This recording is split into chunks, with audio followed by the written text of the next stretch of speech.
ก่อนว่าเจ้ามีผัวปักจิตปักใจหักจนเมามัวคิดอยากถอนตัวคือสิบ่ทันผู้สาวมีผัวเลี้ยวเบิ่งมุมใดก็สวยลาวันหัวใจสะเทือนแขนขาจนสั่นเพื่อยังจำสงสายตามาอยากเข้าไปหาย่านคนเขาด่าว่าเฮามันสวมย่านถือลูกปืนของผู้เป็นผัวบอกกล้าเห็นสวมคือคิดเอาไว้หากบอกกล้าบอกได้แต่เก็บข้างเอาไว้ภายในกฎหมายวางข้อบ่มีข้อใดเป็นสู้ทางใจบ่ผิดดอกนาหลงหักเมียเขาขันเมากะยานคนได้ยิน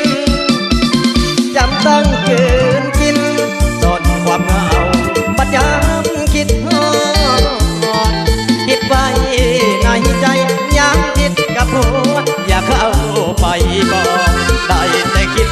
ซื่อๆนั้นบอกกล้าเสียงยานปีนต้นงิ้ว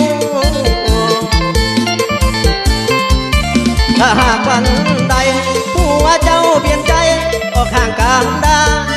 อีกคิดเห็นคนอยู่นอกสายตาที่คนอาสาเบิ่งแย่งลูกเต้าช่วยเจ้าเห็นสางน้องเป็นแม่ห่างอายก็สิเอาเรื่องอดีตอายก็เคยเว้า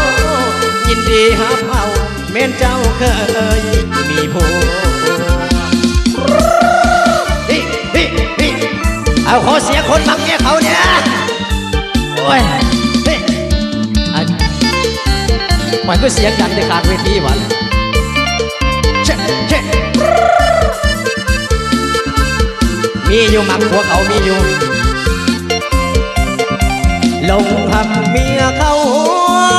ขันเมากะยานคนได้ยินจำต้องเกินกินสนความเหงาบัดยามคิดทอดคิดไว้ในใจ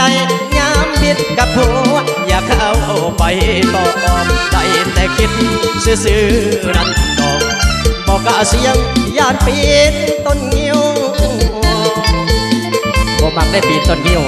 ถ้าหากวันใดผัวเจ้าเปลี่ยนใจออกห่างกันดาให้คิดเห็นคนอยู่นอกสายตาที่คนอาสาบังแยงลูกเจ้าช่วยเจ้าเห็นสางน้องเป็นแม่ห่างอายก็สิเอาเรื่องอดีตอายบอกเคยหวังยินดีฮับเอาแม่นเจ้าเคยมีผัวเรื่องอดีตอายบอกเคยหวังยินดีฮับเอาแม่นเจ้าเคยมีผัวเอาสีสอดเลย